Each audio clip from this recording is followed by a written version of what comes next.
What up, everybody? Welcome to Music Blueprint. I sound a little busted and I look a little busted. I'm about to leave on a road trip to go to Oklahoma. And I don't know, it seems like California, when it finally decides to switch seasons, it's always late.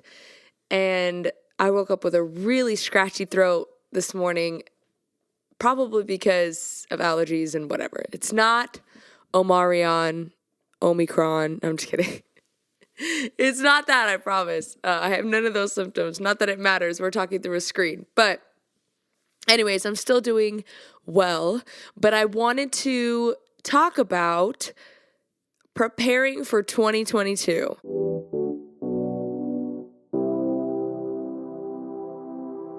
I know we're already in 2022, but maybe you haven't thought about it. Maybe you're just like, I'm just going to go through the motions like before. Seems to be working for me. I've been making money part-time or whatever your reasoning is. But I'm here to tell you that you need to prepare. And the reason why that is because I have made the most money on being organized, period. Every year I sit down, I take a day, maybe even half a day, and I just write down, what are my goals? What do I want to see happen in 2022? And I make sure that then throughout the year, I am always referring back to those 5 things, 10 things, 50 things, whatever. I mean, 50 would be a lot, but I try to keep it to like 10 to 20 maybe, in order of importance probably, just because sometimes some things aren't important and they're more like, oh, if this thing happens, that would be really cool. So anyways, the first thing I do, like I said, is I write down my goals.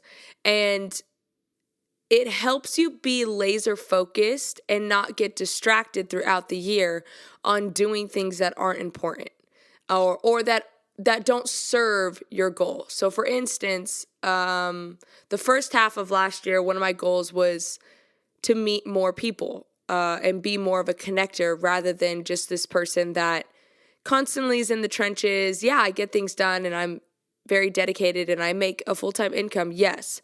But if I want to take what the little thing I'm doing now and expand it into like an empire or something big, I've got to meet people.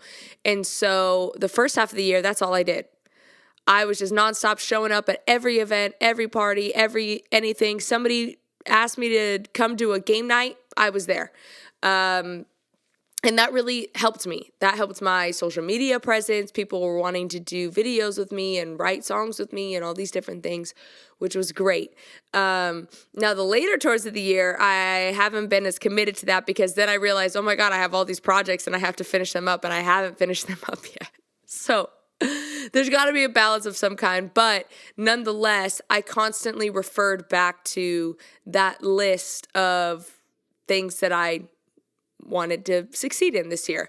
Another one for you, like touring people, it's really important to be organized in this because you could say, oh yeah, I want to play, I don't know, 50 shows this year or whatever.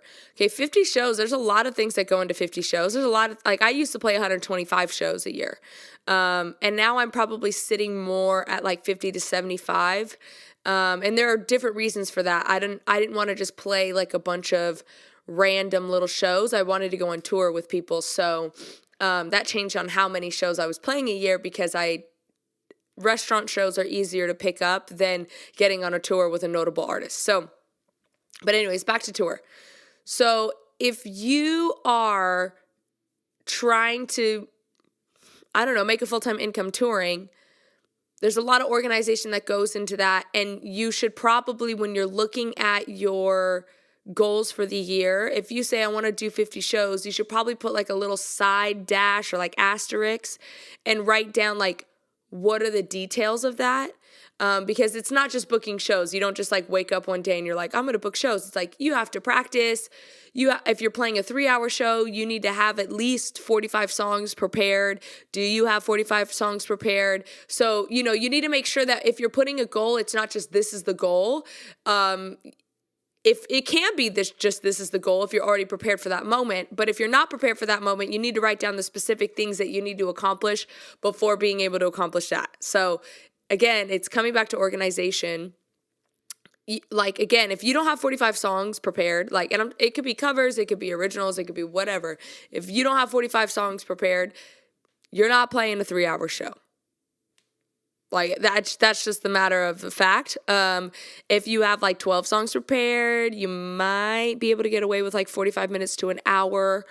But again, you just have to have that ready. And also, the other part of booking shows is you have to reach out to people. So you got to have your EPK ready. You got to be able to send people like, hey, these are all the things that I've done. I'm looking at this date, and send out like 100 emails in hopes that you would get back, anywhere from 10 to 30, so that you can start booking shows and stuff. So that's a really important thing. If you're a songwriter, again, you could put a limit on how many, or not a limit, but maybe a goal on how many songs you want to write for that year. I would just be a little hesitant on putting an exact number, because you can get burnt out really easily. Like, one year, I think I said I want to write like 200 songs, and I wrote 200 songs. Were they all good songs? No, but I felt really burnt out at the end of it as well. So you just have to be really careful about what your goals are, and just have some kind of self-awareness on what is going on internally. Like, I think it would be actually better if you said, I want 10 songs this year that I think are just top notch, the best, or 10 songs that I want on my project, or, you know what I mean? I think that's a little bit more of I don't want to say realistic, because anything's realistic. If you want to write 200 songs, you can write 200 songs. I'm just saying, in songwriting realm, it's more about quality over quantity. Like, when you look at the top people in the world, they don't really write 200 songs and are throwing as many things at the wall as they can in hopes that maybe 3 or 4 stick. Now, if you're in your early stages and you're like, look, I need to write as much as possible because I need to get better at this, then fine, no big deal. But the goal at the end of the year is not to be like, man, I'm so exhausted, I don't want to be a musician anymore. So just keep it in perspective. I always think that it's better to hit the goal than get so burnt out that you're just like, that goal's not worth it. And then you start backsliding. So have some self-awareness, really think about it. This is why I say take a day, take a few days, or maybe take over the next couple of weeks and really think about, okay, what are certain things that I'm interested in and wanting to accomplish? Because your natural instinct is to write the biggest things ever. And then when those things don't happen, you're depressed, and then you don't want to do anything towards those goals anymore. That's why you see a bajillion people sign up for the gym January 1st, and then after February 1st comes around and nobody's at the gym anymore. So you just want to make things that are obtainable so that you start getting some momentum under you, because once you start getting momentum under you, you'll be unstoppable. You'll accomplish a lot more things, and you'll look back and be like, whoa, I thought it was really difficult to post once a day, and now I'm posting 3 times a day, and I'm like, whoa. And that's something that's happened to me too. When I first was on TikTok, I was like, man, it's going to be so hard to post once a day. I can't seem to figure that out. And so then I just started with 3 times. Oh, sorry. A day. Sorry. I started with 3 times a week. And I was like, cool, I got 3 times a week under my belt. And then I was like, I really need to move to once a day. How do I do that? And I realized I needed to restructure my week, restructure how I was doing sessions, and really, if I wanted to release content, I needed to have days to create and curate content.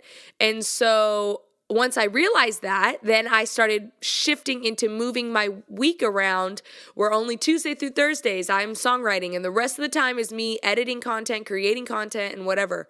But I would have never gotten there if I just would have been like, I'm going to post every day. And then I get so burnt out from posting every day that then I never realized that it was because of my schedule. So, and now I'm posting 3 times a day. So again, it's just about building momentum under yourself so that you don't get burnt out. And then after you get some momentum, you're like, oh yeah, I could do this, I could do that. Then you start moving and grooving. So hopefully that helps. I know this was just like a little quick tidbit, but I like to do this at the beginning of every year just to help people refocus, because once you refocus, that's really where you start making money and you start realizing where your financials are. And I should say that too. I was about to end this, but actually one of the really things that are important too is comb over your finances. I'm just going to leave this with like a little nugget at the end.